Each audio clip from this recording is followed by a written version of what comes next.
नमस्कार, मी साधना राजवाडकर. हिंदुस्तान पोस्ट मध्ये तुमचं सगळ्यांचं स्वागत. हिंदू नववर्षाला सुरुवात झाली आणि या नवीन वर्षात व्हिडिओची नवीन मालिका घेऊन आम्ही तुमच्या भेटीला येतोय, ज्याचं नाव आहे हेल्थ कट्टा. तुम्हाला नावावरूनच अंदाज आला असेल की आरोग्यविषयक विषयांवर मार्गदर्शन करण्यासाठी ही संपूर्ण मालिका असणार आहे. आणि या विषयावर आपल्याला मार्गदर्शन करण्यासाठी उपलब्ध आहेत डॉक्टर व्यंकटेश जोशी. डॉक्टर, तुमचं हिंदुस्तान पोस्ट मध्ये मनापासून स्वागत. तर डॉक्टर जोशी जे आहेत त्यांनी आयुर्वेदिक शल्यतंत्रामध्ये MD केलेलं आहे. गेल्या 20 वर्षांपेक्षा जास्त काळ ते आयुर्वेदाच्या क्षेत्रामध्ये कार्यरत आहेत. SDF होलिस्टिक्सचे ते संस्थापक आहेत. याशिवाय सिद्धज्ञान फाउंडेशनचे ते मुख्य सचिवही आहेत. त्यांच्या हाताखाली अनेक विद्यार्थ्यांनी आयुर्वेदातल्या महत्वाच्या विषयावर संशोधन सुद्धा केलंय. तर आजच्या हेल्थ कट्टामध्ये आपला पहिला विषय असणार आहे लाईफस्टाईल. लाईफस्टाईल हा खरं तर आपल्या सगळ्यांसाठी खूप महत्वाचा विषय आहे, कारण या लाईफस्टाईलवरच आपलं संपूर्ण आयुष्य आधारित आहे. शारीरिक किंवा मानसिक आजार जे होतात त्याचं मूळ कारण ही लाईफस्टाईल असते. तर आपली योग्य लाईफस्टाईल किंवा संतुलित लाईफस्टाईल कशी असायला हवी याविषयी डॉक्टर आज आपल्याला मार्गदर्शन करणार आहे. डॉक्टर, मला सांगा की योग्य लाईफस्टाईल असण्यासाठी जे महत्वाचे घटक आहेत ते कोणते आहेत, त्याविषयी काय सांगा? हो, बरोबर आहे. आजचा जो विषय आहे ना, म्हणजे मुख्य सगळे आजार जरी लक्षात घेतले तर ते एक 10% ट्रॉमा, ऍक्सिडेंट असे आजार असतात. एक 10% इन्फेक्शियस डिसीज ज्याला म्हणतात ते आजार आहेत. किरकोळ आजार असतात, ताप, सर्दी, खोकला, व्हायरल इन्फेक्शन, बॅक्टेरियल इन्फेक्शन वगैरे. आणि 80% आजार जे आहेत ते लाईफस्टाईल डिसऑर्डरचे आजार आहेत आज. आणि हे सगळे जुने आजार असतात, क्रॉनिक आजार असतात. आणि ह्या आजारासाठी लाईफ लॉंग मेडिसिन खात असतात पेशंट आपले. आणि हे लाईफ लॉंग मेडिसिन खात असताना मेडिसिन हे 2 प्रकारचं असतं. एक ज्याचे साईड इफेक्ट असतात, जे केमिकल बेस असतं. एक आजार कमी करतो पण दुसरा आजार लगेच तयार करतो. दुसरं मेडिसिन आहे, ऑप्शन आहे, जे निसर्गाने दिलेलं आहे, प्लांट बेस आहे, ज्याला आपण वनस्पती म्हणतो. ते ऑर्गॅनिक मेडिसिन. बरोबर. ऑर्गॅनिक मेडिसिन आहे जसं फूड सारखं आहे. उदाहरणार्थ कारलं आहे, भाजी पण आहे आणि जेवण पण आहे, औषध पण आहे. तसंच जे औषध आहे ते जर सुरक्षित खाल्लं तर अजून चांगलं. आणि हे लाईफस्टाईल आजाराचे जे आजार आहेत त्याला कंट्रोलिंगच मेडिसिन आहे, कारण ते लाईफस्टाईल ही सतत चालत असणारी आजार आहे. पण त्यातल्या कंट्रोल करणारं मेडिसिन जरी असलं तर ते प्लांट बेस असेल तर अजून चांगलं. पण औषधापेक्षाही जास्त महत्वाचं आहे लाईफस्टाईल. लोकांचा एक असा समज असतो की आपण औषधी खातोय म्हणजे आपला आजार कमी झाला पाहिजे, पण वास्तविक तसं नसतं. हे लाईफस्टाईल डिसऑर्डर जे आहेत लाईफ लॉंग आहेत. जसं एखाद्या घर आहे, घर आपण किती जरी एकदा साफ केलं तरी रोज ते मेंटेन करावंच लागतं. तसंच आपलं शरीर एक घर आहे, ते रोजच्या रोज मेंटेन केलं तरच तो आजार कंट्रोलमध्ये असतो. रोजच्या रोज मेंटेन करायचं म्हणजे आपली लाईफस्टाईल मॅनेज केली पाहिजे. जसं घर एक आपण मॅनेज करतो तसे आपली लाईफस्टाईल मॅनेज केली पाहिजे. ते जर केलं तर आपलं आजार कुठलाही असो विना औषधी तो चांगला राहू शकतो. आजारामध्ये कुठल्याही आजाराची ट्रीटमेंट करत असताना पहिली स्टेप जी आहे ती खरी प्रिव्हेंटिव्ह आहे. आजार न होऊ देणे ही खरी पाहिजे. जास्तीत जास्त पहिल्या किंवा दुसऱ्या स्टेजवर जर त्याची ट्रीटमेंट झाली तर तो खरी ट्रीटमेंट आहे, ज्यामुळे प्रत्येक व्यक्तीची क्वालिटी, क्वांटिटी आणि लॉन्जिटिव्हिटी म्हणजे तो दीर्घायुष्य जगू शकतो, आपलं एक सुखकर जीवन जगू शकतो. हॉस्पिटलमध्ये जाण्याची गरज त्याला भागत नाही. हॉस्पिटलमध्ये गेलं की त्याची जी क्वालिटी आहे, क्वांटिटी आहे, त्याची प्रोडक्टिव्हिटी आहे, जो काम करतो ते सगळं कोलॅप्स होतं ना, नष्ट होतं.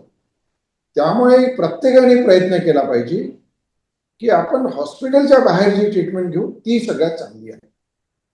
लाईफस्टाईलच्या व्यवस्थापनाविषयी बोलतोय, तर आदर्श दिनचर्या आपली कशी असायला हवी किंवा हेल्दी लाईफस्टाईल कशी असायला हवी? तर लाईफस्टाईल म्हणल्यानंतर त्याचे 4-5 बिंदू महत्वाचे आहेत. एक पहिले आहार आहे, दुसरी निद्रा आहे आणि तिसरं एक ब्रह्मचर्य आयुर्वेदातून सांगितलेलं आहे. ब्रह्मचर्य म्हणजे डिसिप्लिन. आणि हे 3 इम्पॉर्टंट पिलर आहे, खांब आहे. ह्या खांबावर सगळं तुमचं आरोग्य डिपेंड आहे. पण एखाद्या वेळेस आपण आहार नाही घेतला, 2 दिवस नाही घेतला, 3 दिवस नाही घेतला, तर आपल्याला काही फरक पडत नाही. किती जण तर फास्ट करतात. पण एक दिवस जर झोप नाही घेतली आपण, तर कसा फरक पडतो बघा. त्यामुळे आहारापेक्षा जास्त महत्वाचं आहे झोप. आणि दिनचर्यापेक्षा रात्रीचर्या फार महत्वाची आहे. त्या रात्रीचर्यामध्ये एक झोप येते आणि दुसरं म्हणजे डिनर येते. अच्छा. ह्या 2 गोष्टी जर बॅलन्स केल्या तर त्याच्या बऱ्याच प्रॉब्लेम, जे 24 तासाचे जे प्रॉब्लेम आहेत ते सगळे कमी होऊ शकतात. आणि तिसरी गोष्ट आहे मानसशास्त्र. त्याचे इमोशन्स, त्याचा स्ट्रेस प्रत्येकाला तर आहेच आहे. कारण नुसतं शारीरिक नाहीये, शरीर हे मनासोबत आहे. एका शरीरामध्ये मनाचा भागही आहे आणि शरीराचा भाग आहे. म्हणजे शरीर टिकवण्यासाठी ठीक आहे, तुम्ही झोप, आहार, व्यायाम कराल, पण त्यासोबत एक मन सुद्धा जोपासलं पाहिजे. त्यामुळे स्ट्रेस लेवल सुद्धा मॅनेज करता आले. ही 4 बिंदूवर जर तुम्ही काम केलात तर कुठलाही आजार, जुना आजार पहिल्यांदा होणार नाही आणि झाला तरी तो व्यवस्थित कंट्रोल राहील. त्यामुळे आपलं हॉस्पिटलायझेशन टाळू शकतो, हे आपल्या हातात आहे. आणि आज मला थोडंसं दुःख होतं की 60% लोकांचा मृत्यू हे लाईफस्टाईल आजारामुळे होतोय हल्ली. पूर्वी काळ असा होता की जे इन्फेक्शियस आजार जास्त होते, पण आज जे आहे इन्फेक्शियस आजार कमी झालेले आहेत आणि लाईफस्टाईलचे आजार वाढलेले आहेत. त्यामुळे हे जर आपण समजून घेतलं आपण व्यवस्थित तर त्याच्यावर मात करू शकतो. कसं आहे, एक मी सगळ्यांना उदाहरण देतो. एखाद्या मुलाला आपण, तुला आईस्क्रीम चांगलं नाही म्हणून सांगितलं तर तो आईस्क्रीम खाईल, पण प्रमाण कमी करेल, थोडंसं खाईल. पण त्या मुलाला माहीतच नाही, तो खात बसेल. त्यामुळे लाईफस्टाईलच्या बाबतीत जे काही आहे, जी काही मॅनेजमेंट कशी करायची, सोप्या भाषेत हल्लीच्या युगात कसं करता येईल, ह्या काळामध्ये कसं करता येईल. 2026 मध्ये आपण आहोत, यांत्रिक युग आहे, सगळ्याची लाईफस्टाईल वेगळी आहे, जॉब करावे लागतात, ट्रॅव्हलिंग करावं लागतं. ह्या सगळ्या गोष्टीमध्ये जर आपण त्यातल्या त्यात मॅनेज केली आणि 80% जरी आपण मॅनेज केली तर 20% निसर्ग काळजी घेतोच आहे. आपल्याला फक्त 80% मॅनेज करायचे. एवढं जरी केलं तरी खूप होतं, मी म्हणतो. त्यामुळे आजचा जो टॉपिक आहे, जी तो मालिका आपण सुरू केली, आणि तुम्हाला हिंदुस्थान पोस्टला माझ्याकडून खूप खूप अभिनंदन आहे तुमचं. ही मालिका सुरू केली आणि ते जीवाशी निगडीत आहे. आणि ह्या लाईफस्टाईलमुळेच आज जे महत्वाचे आजार आहेत, जे ब्रेनचे असतील, लंग्सचे असतील, हार्टचे असतील, लिव्हरचे असतील, किडनीचे असतील, हे 5 अवयव जे आहेत ना, याला व्हायटल ऑर्गन म्हणतात. आणि हे व्हायटल ऑर्गन पंचप्राणासारखे आहेत. ह्याचेच आजार जास्त होत आहेत. तर ही सगळी लाईफस्टाईल आपण मॅनेज केली, समजून घेतली, त्यात सुधारण्याचा प्रयत्न केला तर समाजाचा, व्यक्तीचा, देशाचा खूप फायदा होईल असं मला वाटतं. बरं. सध्या अशी परिस्थिती आहे की प्रत्येकाला कामाच्या व्यापामध्ये स्वतःसाठी वेळ देता येत नाही, की हेल्दी लाईफस्टाईल जपणं अवघड झाले. तर त्यांच्यासाठी काही बेसिक टिप्स तुम्ही सांगू शकतात का, की कसं त्यांनी हेल्दी लाईफस्टाईल कडे ते वळू शकतील छोट्याशा टिप्स वापरून? आता मी सांगितल्याप्रमाणे आपले जे एक बायोलॉजिकल, जसं सर्केडियम हे म्हणतात त्याला, म्हणजे बॉडीमध्ये एक इंटरनल घड्याळ आहे, ती घड्याळ समजली पाहिजे. ती घड्याळ जशी बॉडीमध्ये आपली 24 तास बाशी वॉल क्लॉकवर जशी घड्याळ चालते, तशी शरीरामध्ये एक क्लॉक चालते, हम्म. त्याला सर्केडियन रिदम म्हणतात. आणि समजा 10 वाजता झोप लागणारच, येणारच, थोडीशी तरी गुंग येणारच, हम्म. सकाळी 6ला जाग येणारच, बरोबर. दुपारी 8 ते 9 मध्ये थोडीशी भूक लागणारच, 1 वाजता भूक लागणारच. पण ह्या ज्या वेळा त्या इंटरनल क्लॉक प्रमाणे सजेस्ट करत असतात, त्याच्याकडे थोडस अटेन्शन ठेवलं आपण हम्म. तर खूप काही आपण त्याची लढाई जिंकू शकतो. पण त्या गोष्टीकडे समजा आठवडा आहे, 6 दिवस आहेत तुमच्याकडे, 2 दिवस इग्नोर होऊ शकतं, पण 4 दिवस तरी लक्ष दिलं तरी खूप फायदा होतो. हम्म. पहिल्यांदा ही घड्याळ आपण समजून घेतली पाहिजे. ती जर घड्याळ लक्षात आली, शरीराची आतली जी घड्याळ आहे ती समजून घेतली तरी खूप झालं होतं. एवढी जरी टीप पाळली तरी आपले लाईफस्टाईलचे जे महत्वाचे आजार आहेत, हम्म. जे आयुष्यभर औषधी घ्याव्या लागतात, मग ते थायरॉइड असेल, सिरोसिस सारखे लिव्हर असेल, फॅटी लिव्हर असेल, लंग फायब्रोसिस असेल, हार्टचे आजार असतील, ब्रेनचे आजार असतील, सगळे आजार ह्या आजारांनी लाईफस्टाईलमुळे 50 to 60% मॅनेज होऊ शकतात. हे फार महत्वाचं आहे. त्यात तुम्ही आत्ताच सांगितलं की लाईफस्टाईलमुळे बरेचसे आजार होत असतात आणि आपण थोडेसे बदल केले तरी सुद्धा हे आजार आपण रोखू शकतो. तर मला असं सांगा की लाईफस्टाईलमुळे होणारे शारीरिक आणि मानसिक आजार असे कोणते आहेत का की जे प्रामुख्याने आपल्याला सांगता येतील?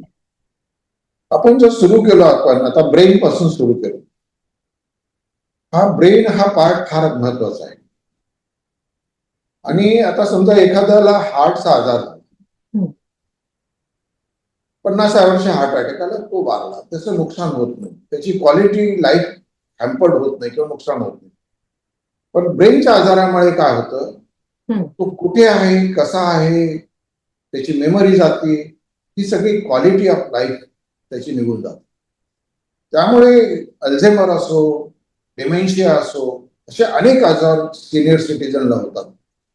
त्यामुळे त्याची क्वालिटी ऑफ लाईफ जाते आणि ती जी जगण्याची जी त्याची उमेद आहे ती कमी होत जाते.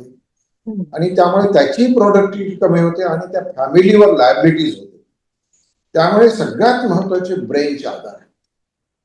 आणि ब्रेनचे आजार कंट्रोल करण्यासाठी आपल्या पोट जे आहे, गट जे आहे, ते दुसरं ब्रेन म्हणलं जातं हल्ली. आणि ब्रेनचा कंट्रोल आपल्या पोटामध्ये आहे असं समजेल. हम्म. तर हे ब्रेनचे आजार एक झाले.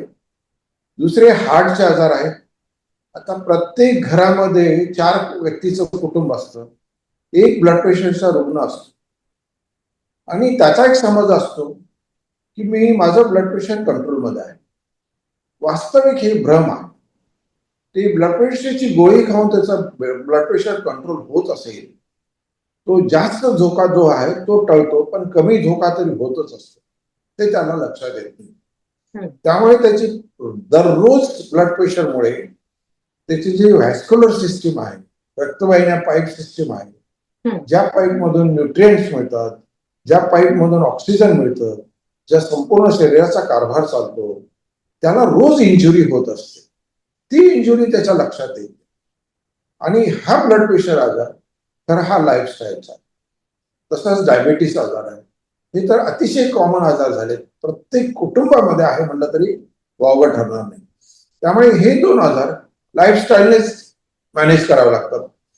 दुसरे फुफ्फुसाचे पण बरेच आजार आहेत. सीओपीडी म्हणलं जातं किंवा लंग फायब्रोसिस म्हणलं जातं. आता फॅटी लिव्हर आहे, सिरोसिस ऑफ लिव्हर आहे. लिव्हर सिरोसिस किंवा अशा आजार फॅटी लिव्हर पूर्वी अल्कोहोल घेणाऱ्यालाच व्हायचं, आता नॉन अल्कोहोलिक फॅटी लिव्हर होतं.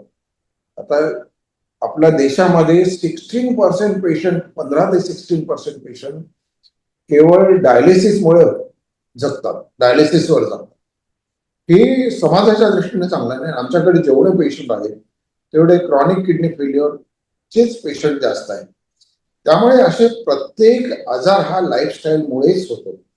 आता इव्हन इन्फेक्शियस डिसीज ज्याला म्हणतात, ते इन्फेक्शनमुळे होणारे 10% जे आजार आहेत, 15% आजार आहेत, ते सुद्धा इम्युनिटी चांगली असेल तर होणारच नाही.